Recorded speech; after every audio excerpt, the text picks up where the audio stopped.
Hey everyone, my name is Dr. Josh Stewart. I'm a physical therapist here at Stewart Sport and Spine Physical Therapy in Ankeny, Iowa. So today I want to introduce you to one of my patients. So this is Miss Cindy. Miss Cindy came to me roughly about a month and a half after she re-aggravated a pre-existing back injury that she suffered back when she was in college. When she was a cheerleader, she actually took a knee to her back, and she was out of commission there for a little while when the initial injury happened, and then it got a little bit better through the years, and then it was really re-aggravated to the extreme kind of when she performed a movement in one of her exercise classes. So Cindy, go ahead and kind of describe what you were feeling, symptom-wise prior to coming to see me, and then kind of some of the activities that you were limited in doing. Sure.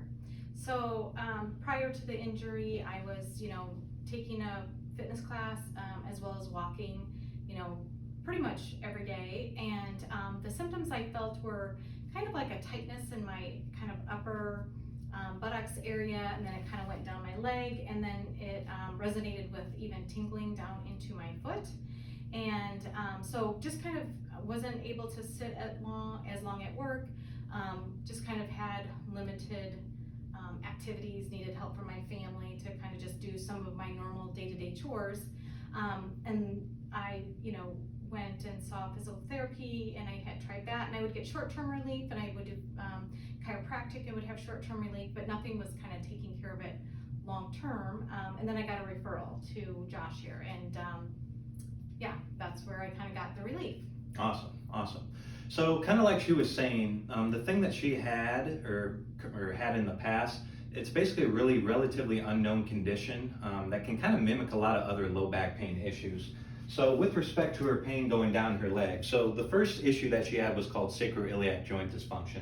And this pain can kind of refer down your leg and almost mimic like a nerve issue, like a sciatica or a pinched nerve coming from your lower back, because you get that numbness, tingling, burning kind of go down her leg.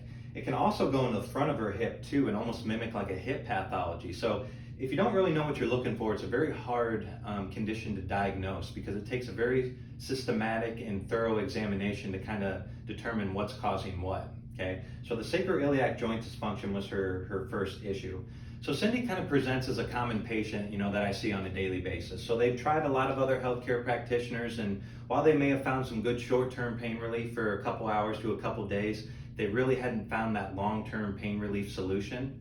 They've been dealing with the issue for years. So hers was kind of way back in college. She kind of first had her issue, and then it kind of got a little bit better and then flared up again. So these people have been dealing with this pain for a while, and they've seen, everyone else under the sun, and haven't really found out what exactly is causing their pain and how to correct it, okay? So we're gonna kind of go through the examination portion and how we got to the point where we diagnosed her with that sacroiliac joint dysfunction. And then kind of a secondary thing we also found in her exam, which was called the sacral torsion. So Cindy, go ahead and lay on your stomach for me. You can, put your head there, and we'll kind of put your hips under here. So go ahead and lift your hips up quick. Perfect, and then just relax. Good. So to diagnose the sacroiliac joint dysfunction, what we did is we kind of put our hands right on the back of her hips, okay? And when she kind of pressed up, so go ahead and just press up real quick, Cindy. Good, and go ahead and go back down. So when she pressed up, when she first came in here, her left side kind of stayed up and her right side dropped down.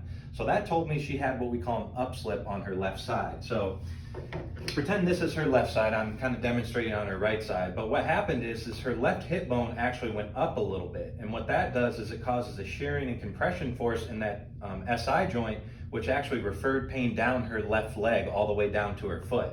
So the second part of the SI joint dysfunction that a lot of people have is, in addition to that upslip, they have what we call an out flare. So this hip bone actually flares out a little bit like that, and as you can see, creates that compression and shearing force within that joint also, and then that can give the symptoms going down the leg, or even just into that buttock, are very common spots for that pain to refer. So the second thing that we found with Miss Cindy was what we call sacral torsion. So to diagnose that, I took my hands a little bit lower, kind of on the base of her spine, and I'm kind of looking for symmetry. So Cindy, go ahead and try to press up again. Good, and then back down. So when she first came in, what we found was that left side dropped down, which is actually what we want, but that right side stayed up. So that told me she had some weakness in a specific muscle kind of on this right side that we need to strengthen and kind of rotate that sacrum so that it lies nice and flat like that and has that normal movement versus kind of that rotation. So with that sacral torsion, a lot of times people complain of pain kind of right at the base of the spine, and actually can go all the way up into the lower back. And I even had a patient kind of present with pain up in here also. So kind of central lower back pain, even at that base of the spine, is kind of where that sacral torsion kind of presents at. Okay, Cindy, you can go ahead and sit up. So like I told Cindy, right off the bat, it takes about 5 to 7 weeks to get this under control, and that's kind of the exact timeline that it took for her to get to where she is now, okay? So if Cindy's situation sounds familiar or similar to what you've been going through recently or for years on end, go ahead and reach out to us today so that we can help you eliminate that low back pain and then get you back to doing the activities that you love to do.